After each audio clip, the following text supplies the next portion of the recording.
না বেকারদের এই যে চাকরির সমস্যা, চাকরির নিয়োগের যে অস্বচ্ছতা, যে জটিলতা, এগুলোকে নিয়ে তারা কোন ধরনের কর্মসূচি দিচ্ছেন, এগুলোকে নিয়ে তারা কোনোভাবে গুরুত্ব দিচ্ছেন।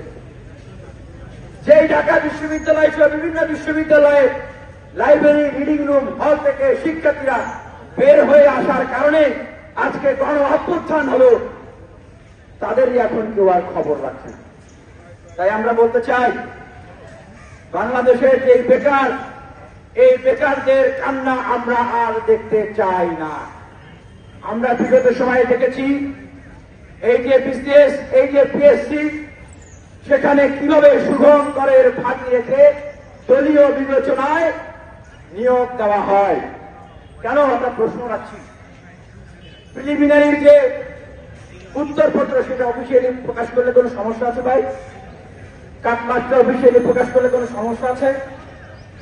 আমরা তো কেউ মামা খালু চাচা ধরে টাকা দিয়ে আমরা তো চাকরিতে ঢুকতে চাই না, দেশের সেবা করতে চাই না। আমরা মেধার ভিত্তিতে দেশের সেবা করতে চাই। তাহলে কেন সেগুলো প্রকাশ করা হয় না? রিটেনের মার্ক কেন দ্রুত সময় প্রকাশ করা হয় না? ভাইবার যে মার্ক সেটা কেন প্রকাশ করা হয় না? কেন? এখানে এটা সবাই জানে, এখানে শুভঙ্করের ফাঁকি থাকে। যে শুভঙ্করের ফাঁকি দিয়ে সুপারিশ দলীয় বিবেচনায় পছন্দের ব্যক্তিদেরকে নিয়োগ দেওয়া হয়, যেন প্রশাসনে তাদের পছন্দের লোকেরা তাদের জন্য হয়ে কাজ করে। আমরা কি চাই আগামীতে এই প্রক্রিয়াটা আরো চালু থাকুক? আমরা চাই? আমরা সেটা চাই না। আমরা মনে করি this is the high time, এটাই সময় পিএসসি কে সংস্কার করতে হবে। This is the high time, এখনই পিএসসি কে সংস্কার করতে হবে। রিটেনের নাম্বার পত্র তুলতে গেলে 1000 করে টাকা দিতে হয়। কেন টাকা দিয়ে শিক্ষার্থীরা পরীক্ষা দিচ্ছে না? তাহলে আবার কেন টাকা লাগবে? বেকারদের টাকা কি এত মজা বেকারদের কাছ থেকে টাকা খাওয়ার? হ্যাঁ।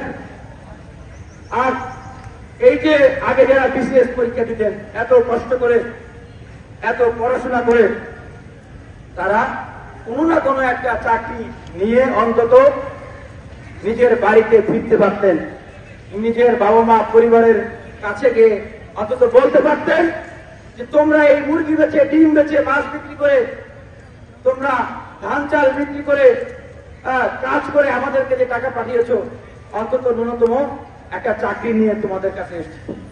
এখন এই যে আওয়ামী লীগের সময় এক কালো আইন করা হয়েছে, নন ক্যাডার বিধি, যার কারণে সেই সুযোগটা এখন সংকুচিত।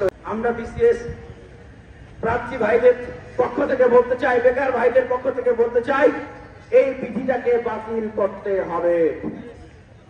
এবং আমরা পাশাপাশি এটা বলতে চাই, এই যে 46তম বিসিএস এর প্রিলিমিনারি পরীক্ষা ফাঁস হয়েছে, এটা আপনারা জানেন না ভাই? এটা তো সারা বাংলাদেশের সবাই জানে।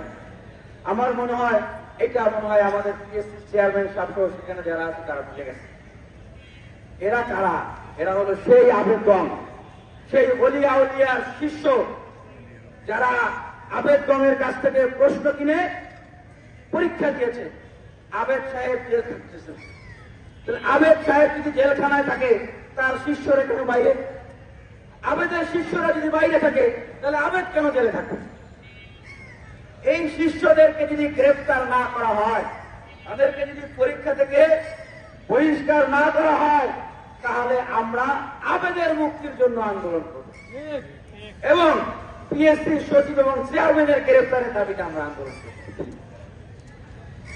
দেখেন, এই চোরদের সাথে আমাদের যে ভাইয়েরা আছে তারা কি পরীক্ষায় বসবে? বসবে না। আমি আমার 46তম বিসিএস এর ভাইদের উদ্দেশ্যে বলবো, চোররা যেন পরীক্ষায় বসতে না পারে।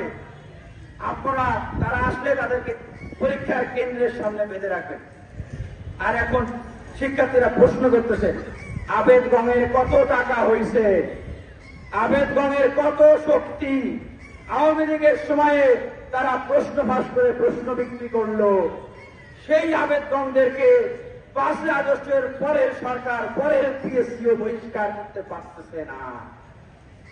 পরের পিএসসিও তাদেরকে ঠিকানোর জন্য আরো 10,000 টিকাইল, কিন্তু তাদেরকে বাদ দিতে পারলো না। তাহলে কত কোটি টাকা পরের পিএসসি কেও তারা খাওয়াইছে, কিসের ভয় দেখাইছে তারা পরের পিএসসি? এখানে একটা প্রশ্ন থেকে যায়, দেখেন 18তে যখন কোটা সংস্কার আন্দোলন হয়েছে, 24 এসে একটা আইনি গ্রাউন্ড তৈরি করে সেটাকে বাতিল করার কিন্তু ষড়যন্ত্র করেছে। ঠিক 46তম বিসিএস এই প্রশ্ন ফাঁসকারীদের সাথে বসে পরীক্ষা দিয়ে রেজাল্ট হয়ে যদি চাকরি হয়ে যায়, সামনে কি এই অশুভ চিন্তা কারো মাথায় আসতে পারে না? পরিকল্পনা সেই জায়গা থেকে যদি এটা পুরো পরীক্ষাটাই বাদ করে দেয় তখন কি হবে? তাই আমরা মনে করি 46তম বিসিএস এর এই যে প্রক্রিয়া, যে করাপশন হয়েছে, এটা পিএসসি থেকে এটার স্বচ্ছতম উত্তর দিতে হবে। যারা করাপশন করেছে চিহ্নিত, তারা যেন পরীক্ষায় বসতে না পারে, এবং এই পরীক্ষা নিয়ে ভবিষ্যতে কোনো প্রশ্ন উঠবে না, আইনি কোনো জটিলতা তৈরি হবে না, এটাকেও এনশিওর করতে হবে।